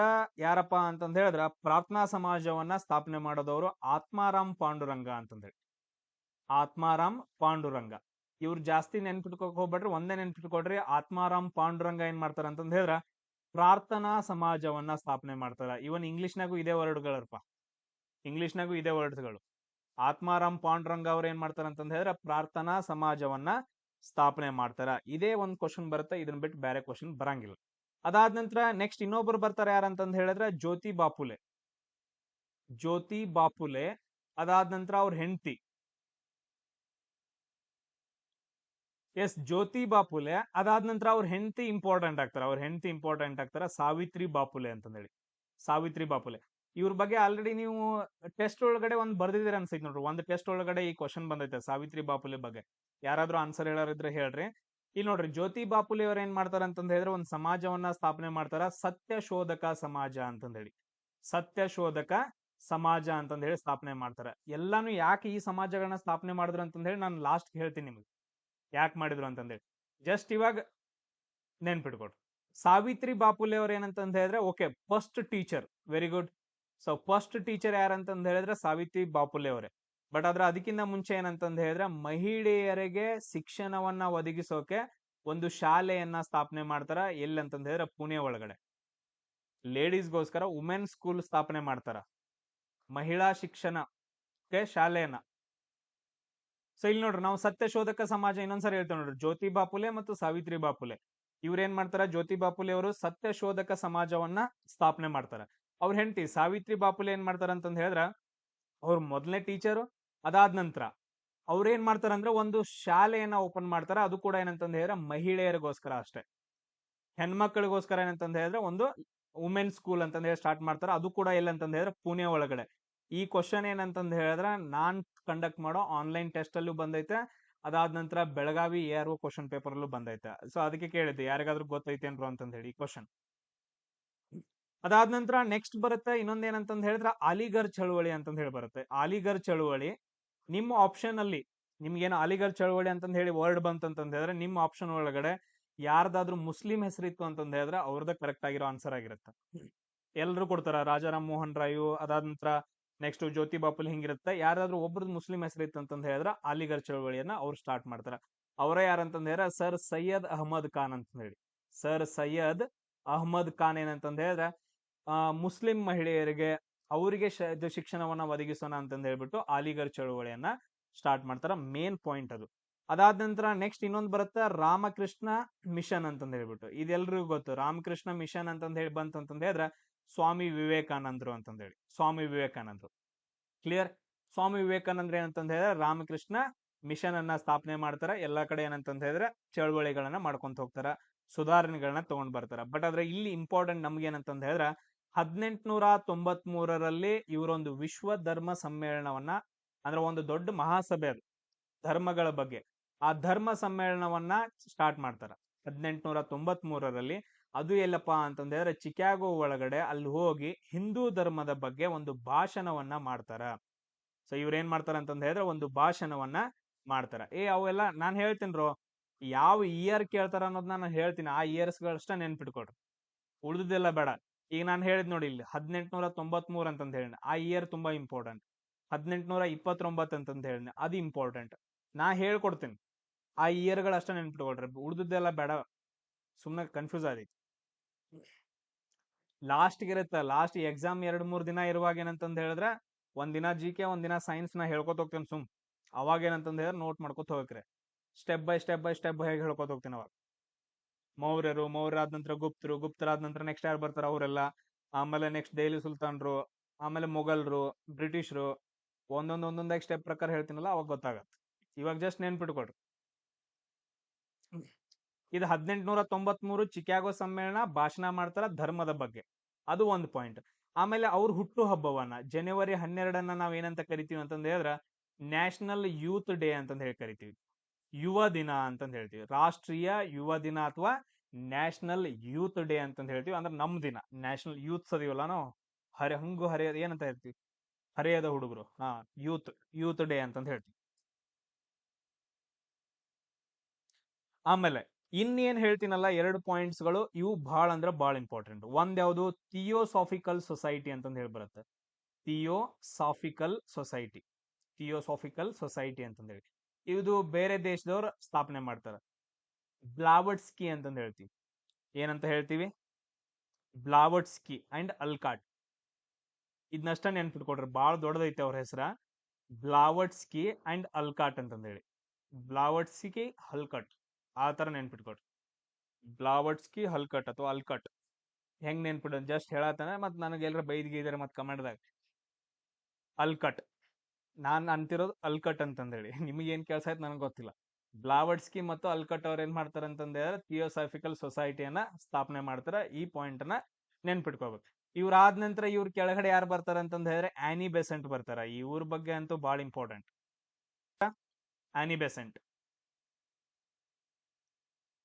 ಆನಿ ಬೆಸೆಂಟ್ ಬಗ್ಗೆ ಇವಾಗ ಹೇಳ್ತೀನಿ ಏನೇನ್ ಕ್ವಶನ್ಸ್ ಗಳು ಬರ್ತಾವ ಅಂತಂದ್ ಹೇಳಿದ್ರೆ ಆನಿ ಬೆಸೆಂಟ್ ಬಗ್ಗೆ. ಫಸ್ಟ್ ಥಿಂಗ್, ಆನಿ ಬೆಸೆಂಟ್ ಅವ್ರು ಬರ್ತಾರ. ಅವ್ರು ಬಂದ ನಂತರ ಏನ್ ಮಾಡ್ತಾರ ಅಂತಂದ್ ಹೇಳಿದ್ರೆ ನಮ್ಮ ಭಾರತ ದೇಶವನ್ನ ನೋಡ್ಬಿಟ್ಟು ಅವ್ರಿಗೆ ಒಂದ್ ತರ ಕರುಣೆ ಬರುತ್ತ. ಕರುಣೆ ಬಂದ ತಕ್ಷಣ ತುಂಬಾ ಚೇಂಜಸ್ ಅನ್ನ ಮಾಡ್ಕೊಂತ ಹೋಗ್ತಾರ. ಫಸ್ಟ್ ಒಂದ್ ಏನಂತಂದ್ ಹೇಳಿದ್ರೆ ನ್ಯೂ ಇಂಡಿಯಾ ಅಂತಂದ್ ಹೇಳಿ, ಇದನ್ ಕೇಳಿದಾರ ಕ್ವಶನ್. ನ್ಯೂ ಇಂಡಿಯಾ ಅನ್ನೋದೊಂದ್ ಏನಪ್ಪಾ ಅಂತಂದ್ ಹೇಳಿದ್ರೆ ಪತ್ರಿಕೆಯನ್ನ ಸ್ಟಾರ್ಟ್ ಮಾಡ್ತಾರ. ನ್ಯೂ ಇಂಡಿಯಾ ಅನ್ನೋ ಒಂದು ಪತ್ರಿಕೆಯನ್ನ ಯಾರು ಸ್ಟಾರ್ಟ್ ಮಾಡ್ತಾರ ಅಂತಂದ್ ಹೇಳಿದ್ರೆ ಆನಿ ಬೆಸೆಂಟ್ ಅವರು ಸ್ಟಾರ್ಟ್ ಮಾಡ್ತಾರ. ಅದ್ರ ಜೊತೆಗೆ ಇನ್ನೊಂದು ಬರುತ್ತೆ, ಅದನ್ನ ನಾನು ಆಮೇಲೆ ಹೇಳ್ತೀನಿ. ಬಟ್ ಆದ್ರೆ ನ್ಯೂ ಇಂಡಿಯಾ ತುಂಬಾ ಇಂಪಾರ್ಟೆಂಟ್ ಆಗಿತ್ತು. ಅದಾದ ನಂತರ 1916ರಲ್ಲಿ ಯಾರ ಜೊತೆ ಅಂತಂದ್ ಹೇಳಿದ್ರೆ ಬಾಲ್ ಗಂಗಾಧರ್ ತಿಲಕರ ಜೊತೆ ಸೇರ್ಬಿಟ್ಟು ಹೋಮ್ ರೂಲ್ ಚಳವಳಿಯನ್ನ ಸ್ಟಾರ್ಟ್ ಮಾಡ್ತಾರ. ಹೋಮ್ ರೂಲ್ ಚಳವಳಿ ಅಂತಂದ್ ಹೇಳಿದ್ರ ನಮ್ ದೇಶದ ನಾವ ರೂಲ್ ಮಾಡ್ಕೊಂತೀವಿ. ಹೋಮ್ ಮನೆ ರೂಲ್ಸ್ ಅಂತಂದ್ ಹೇಳಿದ್ರೆ ನಮ್ದು ರೂಲ್ಸ್ಗಳು ಹೋಮ್ ರೂಲ್ಸ್ ಅಂತಂದ್ ಹೇಳ್ತೀವಿ. ನಾವ್ ಆಳ್ವಿಕೆ ಮಾಡ್ಕೊಂತೀವಿ, ನಮ್ಮದ್ ನಾವಾದ ಏನಂತಂದ್ ಹೇಳಿದ್ರೆ ಅಭಿವೃದ್ಧಿ ಮಾಡ್ಕೊಂತೀವಿ, ನಮ್ಮ ಬೆಳೆಗಳನ್ನ ನಾವೇ ತಿನ್ಕೊಂತೀವಿ, ನಮ್ಮ ವಸ್ತುಗಳನ್ನ ನಾವೇ ಯೂಸ್ ಮಾಡ್ಕೊಂತೀವಿ. ಈ ತರ ಹೋಮ್ ರೂಲ್ ಚಳವಳಿ ಅಂತಂದ್ ಹೇಳ್ಬಿಟ್ಟು ಒಂದ್ ಚಳವಳಿಯನ್ನ ಸ್ಟಾರ್ಟ್ ಮಾಡ್ತಾರೆ. ಯಾರ್ಯಾರು, ಬಾಲ್ ಗಂಗಾಧರ್ ತಿಲಕರು, ಅದಾದ ನಂತರ ಆನಿ ಬೆಸೆಂಟರು 1916ರಲ್ಲಿ, ನಾಟ್ 17, 1916ರಲ್ಲಿ ಏನಂತಂದ ಹೇಳಿದ್ರೆ ಸ್ಟಾರ್ಟ್ ಮಾಡ್ತಾರ. ಕ್ಲಿಯರ್ ಎಲ್ರಿಗೂ? ಅದಾದ ನಂತರ ಇನ್ನೊಂದು ಪಾಯಿಂಟ್ ಬರುತ್ತೆ 1917 ಅಂತಂದ ಹೇಳಿ ಏನೋ ಒಂದು ಪಾಯಿಂಟ್ ಬರುತ್ತೆ. ಅದ್ರ ಬಗ್ಗೆ ಸಿಂಪಲ್ ಅದನ್ನೇನು ಕ್ವಶನ್ ಕೇಳಂಗಿಲ್ಲ. ಬಟ್ ಆದ್ರೆ ಇವ್ರೇನಂತಂದ ಹೇಳಿದ್ರೆ ಕಾಂಗ್ರೆಸ್ ಅಧಿವೇಶನ ನಡೆಯುತ್ತಲ್ಲ, ಕಾಂಗ್ರೆಸ್ ಅಧಿವೇಶನ ಪ್ರತಿ ವರ್ಷ ಕಾಂಗ್ರೆಸ್ ಅಧಿವೇಶನ ನಡೆಯುತ್ತ. ಆ ಕಾಂಗ್ರೆಸ್ ಅಧಿವೇಶನದ ಮೊದಲ ಮಹಿಳಾ ಅಧ್ಯಕ್ಷರು ಯಾರಪ್ಪ ಅಂತಂದ ಹೇಳಿದ್ರೆ ಆನಿ ಬೆಸೆಂಟ್ ಆಗ್ತಾರ. ಕ್ಲಿಯರ್ ಎಲ್ರಿಗೂ? ಪಾಯಿಂಟ್ಸ್ ಗಳೆಲ್ಲ ಕರೆಕ್ಟ್, ಬಟ್ ಆದ್ರೆ ಅವು ಬೇರೆದ್ರದ ಆನ್ಸರ್, ಇದ್ರದ್ದು ಆನ್ಸರ್ ಅಲ್ಲ. ಸೊ ಕಾಂಗ್ರೆಸ್ಸಿನ ಮೊದಲ ಮಹಿಳಾ ಅಧ್ಯಕ್ಷರು ಬಂದ್ರಂತಂದ ಹೇಳಿದ್ರೆ ಆನಿ ಬೆಸೆಂಟ್.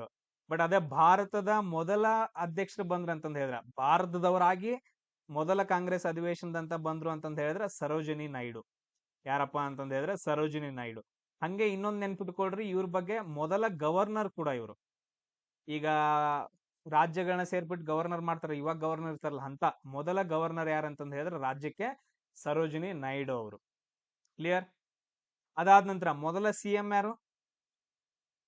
ಕೃಪಲಾನಿ, ಸುಚಿತ್ರಾ ಕೃಪಲಾನಿ ಅಂತಂದ ಹೇಳ್ತೀವಿ. ಮೊದಲ ಸಿಎಂ ಯಾರಂತಂದ ಹೇಳಿದ್ರ ಸುಚಿತ್ರಾ ಕೃಪಲಾನಿ. ಅದಾದ ನಂತರ ಈ ತರ ಬರ್ತಾವ. ಆಗ್ಲೇ ಯಾರೋ ಹೇಳಿದ್ರ ಪ್ರತಿಭಾ ಪಾಟೀಲ್ ಅಂತಂದ್ ಹೇಳಿದ್ರಪ್ಪ, ಪ್ರತಿಭಾ ಪಾಟೀಲ್ ಅಂತಂದ್ ಹೇಳಿ ಯಾರೋ ಹೇಳಿದ್ರಿ. ಪ್ರತಿಭಾ ಪಾಟೀಲ್ ಯಾರಂತಂದ್ ಹೇಳಿದ್ರ ಮೊದಲ ರಾಷ್ಟ್ರಪತಿ, ನಮ್ಮ ದೇಶದ ಮೊದಲ ಮಹಿಳಾ ರಾಷ್ಟ್ರಪತಿ ಯಾರಂತಂದ್ ಹೇಳಿದ್ರ ಪ್ರತಿಭಾ ಪಾಟೀಲ್ ಅಂತಂದ್ ಹೇಳ್ತೀವಿ. ನಾನು ಒಂದೊಂದು ವರ್ಡ್ ಹಿಂಗ್ ಬರೀತಿದ್ದೇನೆ, ಎಲ್ರಿಗೂ ಅರ್ಥ ಆಗೈತಲ್ಲ? ನನ್ಗೆ ಯಾರೋ ಕಮೆಂಟ್ ಹಾಕಿದ್ರು, ನೆಟ್ಗೆ ಬರೀಪ ಇಲ್ಲ ಅಂದ್ರೆ ಮನಿಗ್ ಹೋಗಂತಂದ್ ಹೇಳಿ.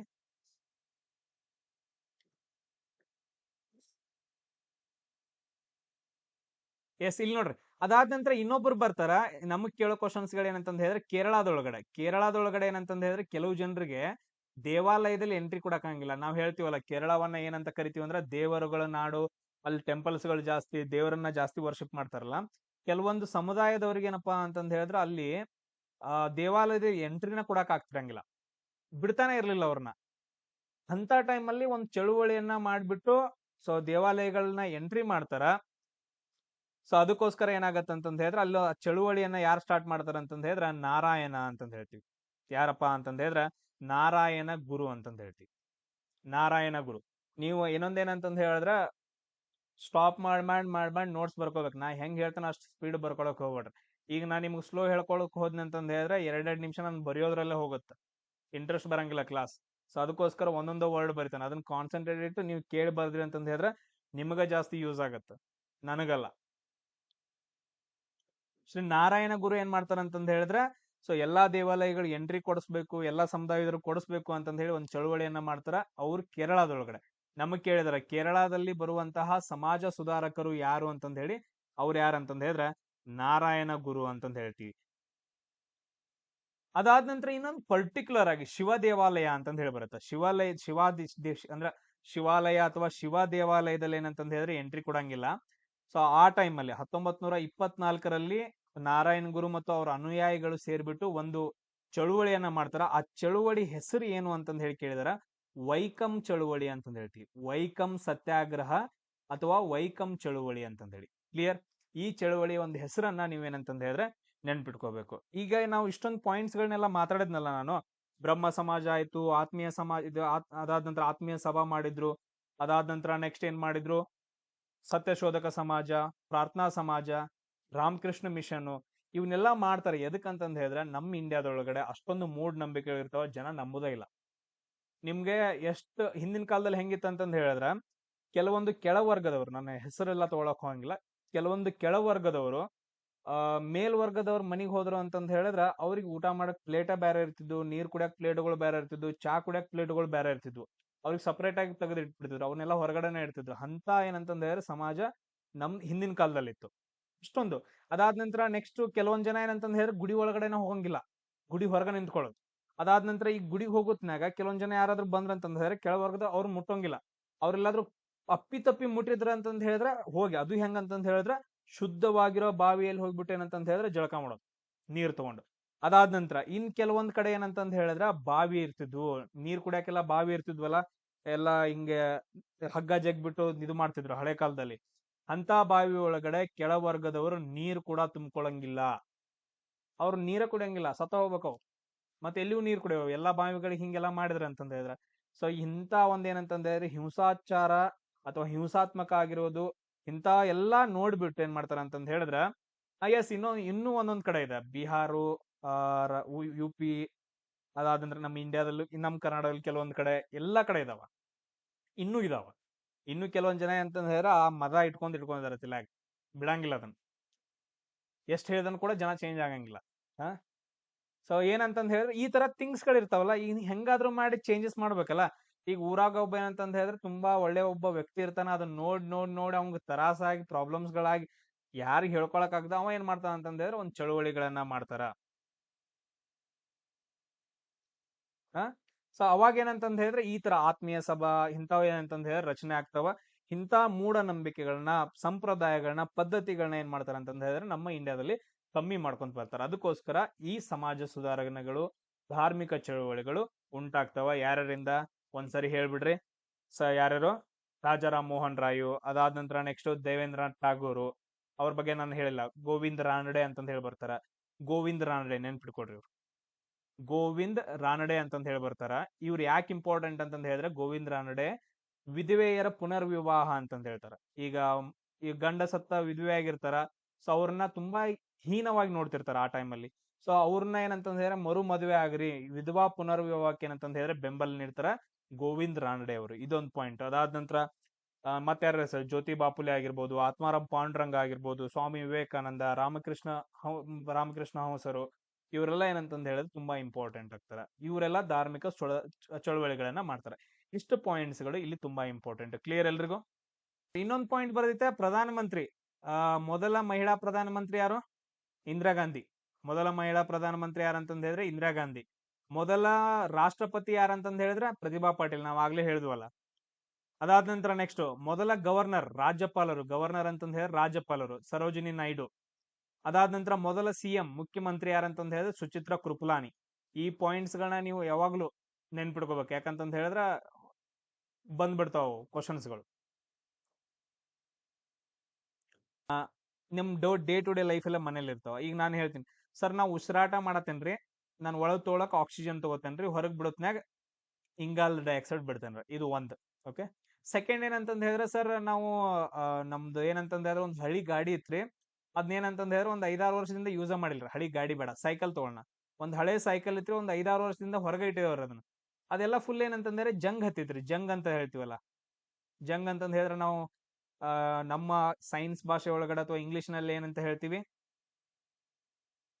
ಕನ್ನಡದಾಗ ಏನ್ ಹೇಳ್ತೀವಿ ಅಂತಂದ್ ಹೇಳಿದ್ರೆ ತುಕ್ಕು ಹಿಡಿದಿದೆ ಅಂತಂದ್ ಹೇಳ್ತೀವಿ. Rust ಹಿಡಿತಿದೆ, Rust. ಸೊ ಇದು ಎದಕ್ಕಂತಂದ್ ಹೇಳಿದ್ರೆ ಐರನ್ ಇದ್ದದ್ರಿ. ಐರನ್ ಇದ್ದದ್ ಏನಂತಂದ್ ಹೇಳಿದ್ರೆ ನೀರಲ್ಲಿರೋ ಆಕ್ಸಿಜನ್ ಜೊತೆಗೆ ಆಗ್ಬಿಟ್ರೆ ಏನಂತಂದ್ ಹೇಳಿದ್ರೆ ಐರನ್ ಆಕ್ಸೈಡ್ ಆಗತ್ರಿ. ಐರನ್ ಆಕ್ಸೈಡ್, ಅದಕ್ಕೆ ಜಂಗ್ ಅಂತ ಹೇಳ್ತೀವಿ. ಐರನ್ ಆಕ್ಸೈಡ್ಗೆ ಜಂಗ್ ಅಂತಂದ್ ಹೇಳ್ತೀವಿ. ಕರೆಕ್ಟಾ? ಈ ಪಾಯಿಂಟ್ ಎಲ್ರು ಗೊತ್ತೈತಿ? ಎಲ್ರು ಜಂಗ್ ಹತ್ತಿತ್ತಲ್ಲ, ಎಲ್ರು ಮನೆಯಲ್ಲಿ ಸಾಮಾನುಗಳಿಗೆಲ್ಲ. ಕರೆಕ್ಟ್. ಅದಾದಂದ್ರೆ ಇನ್ನೊಂದ್ ಹೇಳ್ತೀನಿ ನೋಡ್ರ. ಈಗ ಹುಡುಗಿರು ಇರ್ಬೋದು, ಎಲ್ರು ಇರ್ಬೋದು, ನೀವು ಮನೇಲೆಲ್ಲ ನೀರ್ ತುಂಬಿರ್ತೀರಿ. ಪ್ರತಿಯೊಬ್ಬರು ನೀರಿನ ಪಾತ್ರೆಯಲ್ಲಿ ಎಲ್ಲ ಏನಂತಂದ್ ಹೇಳಿದ್ರೆ ಹಿತ್ತಾಳೆ ಪಾತ್ರೆ ಇರ್ತಿದ್ದು. ಮನೇಲಿ ಏನಂತಂದ್ರೆ ಹಿತ್ತಾಳೆ ಪಾತ್ರೆ ಇರ್ತಾವ, ನೀರ್ ಕುಡಿಯಾಕ ತುಂಬಿಟ್ಟಿರ್ತೀರಿ. ಒಂದು 7-8 ದಿನ ಆಯ್ದ ನಂತರ ಒಳಗಡೆ ಗ್ರೀನ್ ಕಲರ್ ಹತ್ತಿರ್ತೈತಿ. ಒಳಗಡೆ ಏನಂತಂದ್ ಹೇಳಿದ್ರೆ ಗ್ರೀನ್ ಕಲರ್ ಹತ್ತಿರ್ತೈತಿ, ಅಥವಾ ಮೇಲ್ಗಡೆ ಗ್ರೀನ್ ಕಲರ್ ಹತ್ತಿರತ್ತ ಹಿತ್ತಾಳೆ ಪಾತ್ರೆ. ಒಂಥರ ಪಾಚಿ ಹತ್ತಿದಂಗ ಹತ್ತಿರತ್ತ. ಅದಕ್ಕೂ ರೀಸನ್ ಐತ. ಅಂದ್ರೆ ಈಗ ನಮ್ ಡೇ ಟು ಡೇ ಲೈಫ್ ಅಲ್ಲಿ ಏನ್ ಆಗ್ತಿರ್ತಾವಲ್ಲ, ಪ್ರತಿಯೊಂದಕ್ಕೂ ರೀಸನ್ ಐತ. ಅದಾದ ನಂತರ ಸರಿ, ಎಲಿಗಳ್ರಿ, ಎಲ್ಲಾ ಗಿಡದ ಎಲೆಗಳ್ರಿ ಯಾಕೆ ಗ್ರೀನ್ ಕಲರ್ ಇರ್ತಾವ್ರಿ? ಜಸ್ಟ್ ನಿಮ್ ಕ್ಯೂರಿಯಾಸಿಟಿ, ನೀವು ಬರ್ಕೊಂಬರ್ತೀರಂದ್ರೆ ಬರ್ಕೊಂಬರ್ ನೋಡೋಣ. ಎಲ್ಲಾ ಎಲೆಗಳೇನಂತಂದ್ ಹೇಳಿದ್ರೆ ಯಾಕೆ ಗ್ರೀನ್ ಕಲರ್ ಯಾಕಿರ್ತೈತ್ರಿ? ಸರ್, ಮೆಣಸಿನಕಾಯಿ ರೀ ಮೊದಲು ಹಸಿರು ಇರ್ತೈತ್ರಿ, ಅದಾದ ನಂತರ ಯಾಕೆ ಕೆಂಪ ಆಗತೈತ್ರಿ? Okay, good. ಪತ್ರ ಹರಿತಿರುತ್ತ, ಕ್ಲೋರೋಫಿಲ್ ಇರುತ್ತ, ಗ್ರೀ. ಇದ್ ಯಾಕೆ ಕೆಂಪ್ ಇರ್ತೈತ್ರಿ? ಅದಾದ ನಂತರ ಸರ್ ನೀವು ಆಪಲ್ ನೋಡ್ರಿ, ಆಪಲ್ ಕಟ್ ಮಾಡಿರ್ತೀವ್ರಿ, 5 ನಿಮಿಷ ಇಟ್ಟಿರಂಗಿಲ್ರಿ, ಅದು ಅರ್ಧ ಏನ್ ಇರ್ತೈತಲ್ರಿ, ಅದೆಲ್ಲಾ ಫುಲ್ ಏನಂತಂದ್ ಹೇಳಿ ಕಡೆ ಎಲ್ಲ ಕರ್ಕರಗಾಗಿರ್ತೈತ್ರಿ. ಒಂಥರ ಏನಂತಂದ್ ಹೇಳಿದ್ರೆ ಬಾಡಿ ಹೋದಂಗ ಆಗಿರ್ತೈತಿ. ಅದಕ್ಕೂ ರೀಸನ್ ಐತಿಲ್ಲ. ಅದಾದ ನಂತರ ಸರ್ ನಾವು ಬಾಳೆಹಣ್ಣು ತಿನ್ನಂತಾರ್ರಿ, ಯಾಕ್ರಿ? ಬಾಳೆಹಣ್ಣು ತಿನ್ನಂತಾರ, ಫುಲ್ ಹೀಟ್ ಆಗಿತ್ತು ಅಂತಂದ್ ಹೇಳಿದ್ರೆ, ಇದು ಆಗಿತ್ತು ಅಂದ್ರ ಬಾಳೆಹಣ್ಣು ತಿನ್ನೋದ್ ಬಾ ಅಂತಂದ್ ಹೇಳಿ. ಸರ್ ಅದಾದ ನಂತರ ನೆಕ್ಸ್ಟ್ ಇನ್ನೊಬ್ರು ಯಾರಂತಂದ್ ಹೇಳಿದ್ರೆ, ಸರ್ ಬಾಳ ಬೆಳಗಂದ್ರ ಬಾಳ ಬೆಳಗದಾರಿ. ಸರ್ ಆ ಹುಡುಗಿ ಬಾಳ ಬೆಳಗಂದ್ರ ಬಾಳ ಬೆಳಗೈತ್ರಿ, ಯಾಕ್ರಿ? ಸರ್ ನಮ್ ದೋಸ್ತ್ ಕರ್ರಗ್ ಹೆಜ್ಜೆಟ್ ಅದಾರಿ. ಯಾರಿಗ ನಾನು ಇದು ಮಾಡ್ತಿಲ್ಲ, ಜಸ್ಟ್ ಹೇಳಕತ್ತೇನೆ. ಫುಲ್ ಕರಗಿದಾರ ನಂತರ ನಂತರ ಅನ್ಕೊಳ್ರಿ, ಫುಲ್ ಕರಗಿದಾರ ನಂತರ. ಅದಕ್ಕೂ ರೀಸನ್ ಐತೆ. ಸರ್ ನಮ್ ದೋಸ್ತಿಗಿನ ವಯಸ್ಸಾಗಿಲ್ರಿ, ಈಗ ಎಷ್ಟ್ 21 ಬಿದ್ದವ್ರ, ಅವಂಗ 21 ವಯಸ್ಸಾಗೈತ್ರಿ, ಎಲ್ಲ ತಲ್ಯಾಂಗ್ ಕೂಲ್ ಎಲ್ಲ ಬೆಳ್ಳಗಾಗ್ಯಾವ್ರಿ, ತಲ್ಯಾಂಗ್ ಕೂದಲೆಲ್ಲ ಬೆಳ್ಳಗಾಗ್ಯಾವ್ರ, ಅವ್ನ್ ಮುದುಕನ್ ತರ ಕಾಣ್ಸದ್ರಿ, ಇನ್ನು ಮದುವೆ ಆಗಿಲ್ಲ ಬಿಟ್ಟಿಲ್ಲ. ಹಾ, ಪ್ರತಿಯೊಂದಕ್ಕೂ ಕೂಡ ಏನಂತಂದ್ರೆ ರೀಸನ್ ಐತೆ. ಹಾ, ಅದಾದ ನಂತರ ಸರ್ ನಾವ್ ಏನಂತಂದ್ರೆ ಸರ್ ನಾವ್ ಇವಾಗ್ರಿ ಪಾರ್ಟಿ ಮಾಡಕ್ ಹೋಗಿದ್ರಿ, ಪಾರ್ಟಿ ಮಾಡಿದ್ರಿ, ಮಸ್ತ್ ಹಂಗೆ ಅಂತಂದ ಹೇಳಿದ್ರೆ 3 ತಾಟ್ ತಿಂದ್ರಿ, 3 ಪ್ಲೇಟ್ ತಿಂದ್ರಿ, ಹೊಟ್ಟೆಲ್ಲ ಉಬ್ಯಾರ್ಸಿತ್ರಿ, ಒಂಥರ ಅಸಿಡಿಟಿ ಆಗೈತ್ರಿ, ಹೊಟ್ಟೆಲ್ಲ ಒದ್ರಾಡಕತೈತ್ರಿ. ಕರೆಕ್ಟ್. ಅದಾದ ನಂತರ ಹುಡುಗರು ಏನ ಆಗಂಗಿಲ್ಲ, ಹುಡುಗಿರ್ ಕಣ್ಣಾಗ ಆಗ ನೀರ್ರಿ, ನೀವ್ ಏನ್ರ ಒಂದ್ ಸ್ವಲ್ಪ ಅನ್ರಿ, ಬೈರಿ ಇಲ್ಲ ನಗಸ್ರಿ, ಅಳ್ತಿರ್ತಾವ, ಯಾವಾಗ್ಲೂ ಅಳ್ತಿರ್ತಾವ. ಎದಕ್ ಅಳ್ತಿರ್ತಾವ? ಒಂದ್ ಸ್ವಲ್ಪ ಏನ್ರ ಅಂದ ತಕ್ಷಣ ಕಣ್ಣಾಗ ನೀರ್ ಬರಾಕ ಸ್ಟಾರ್ಟ್ ಆಗ್ತಾವ. ಅದಕ್ಕೂ ರೀಸನ್ ಐತಿ. ಅಂದ್ರ ಈಗ ನಾವ್ ಸೈನ್ಸ್ ಕಲಿಬೇಕು ಅಂತಂದ ಹೇಳಿದ್ರೆ ಇದೇ ತರ ಕಲಿಬೇಕು, ಇದನ್ ಬಿಟ್ರೆ ಮತ್ತೆ ಹೆಂಗ್ ಕಲಿಯಾಕ ಆಗೈತಿ ಹೇಳು? ಹೆಂಗಪ್ಪ, ನೀರ್ ಕುಡಿತಿ, ಘಟ ಘಟ ಘಟ ಅಂತಂದ ಹೇಳಿ ನೀರ್ ಕುಡಿತಿ, ನಿನ್ ಬಾಡಿ ಒಳಗಡೆ ಎಲ್ಲಾ ಹೋಗತೈತಿ. ಕರೆಕ್ಟಾ? ಮತ್ ಇವಾಗ ಗಿಡಗಳು ಹೆಂಗ್ ನೀರ್ ಕುಡಿತಾವು? ನೀ ಏನಪ್ಪಾ ನೀರ್ ಹಾಸ್ತಿಪ್ಪ, ಕೆಳಗಡೆ ನೀರ್ ಹಾಕ್ತಿಯ, ಅದ್ ಮ್ಯಾಲ ಹೋಗ್ಬೇಕಲ್ಲ, ಇಡೀ ಗಿಡದ ತುಂಬಾ ಎಲ್ಲ ಹೋಗ್ಬೇಕಲ್ಲ, ಅದು ಏನ್ ಮಾಡ್ತೈತಿ ಅದ್ಗೆ? ಯಾರ್ ಕಳಿಸ್ತಾರ? ಬೇರುಗಳಿಂದ ಮತ್ತೆ ಯಾರು ಕಳಿಸ್ತಾರ ಮ್ಯಾಲ? ಬೇರುಗಳು ಕೆಳಗಷ್ಟ, ಅವು ಹಿರ್ಕೊಳ್ಳೋ ಅಷ್ಟ, ಇನ್ನು ಮ್ಯಾಲ ಕಳಿಸ್ಬೇಕಲ್ಲ, ಅದಕ್ಕೊಂದು ಗ್ಸೈಲಮ್ ಅಂತಂದ್ ಹೇಳಿ ಬರ್ತೈತೆ. ಸರ್ ಮತ್ ಊಟ ಯಾರು ಕಳಿಸ್ತಾರ್ರಿ? ನೀವು ಊಟ ಇಲ್ಲಿಂದ ಮಾಡ್ತೀರಿ ಹಿಂಗಂತಂದ್ ಹೇಳಿ ಬರ್ತಾವಲ್ಲ, ಪ್ರತಿಯೊಂದಕ್ಕೂ ಏನಂತಂದ್ ಹೇಳಿದ್ರೆ ನಮ್ ಸೈನ್ಸ್ ಒಳಗಡೆ ಒಂದೊಂದು ವರ್ಡ್ಗಳು ಬರ್ತಾವು. ಆ ವರ್ಡ್ ಗಳನ್ನ ನಾವೇನಂತಂದ್ ಹೇಳಿದ್ರೆ ನಾಳೆಯಿಂದ ಕಲ್ಕೋತ ಹೋಗೋದು, ಅವ ಏನಂತಂದ್ ಹೇಳಿದ್ರೆ ಎಕ್ಸಾಮ್ ಬರ್ತಾವ. ಕ್ಲಿಯರ್ ಎಲ್ರಿಗೂ? ಡನ್. ನಾಳೆಯಿಂದ ಸೇಮ್ ಇದೇ ತರ ಕ್ಲಾಸ್ ಇರ್ತೈತಿ, ಇದೇ ತರ ಇರ್ಲಿ, ಸ್ವಲ್ಪ ಆದ್ರೂ ಮಾಡಕ್ ಟ್ರೈ ಮಾಡೋಣ, ಬಟ್ ಆದ್ರೆ ಎಲ್ಲಾನು ಅರ್ಥ ಮಾಡ್ಕೊಳ್ಳಿ. ಡನ್. ನಾಳೆ ಕ್ಲಾಸಲ್ಲಿ ಸಿಗೋಣ. ಜೈ ಹಿಂದ್.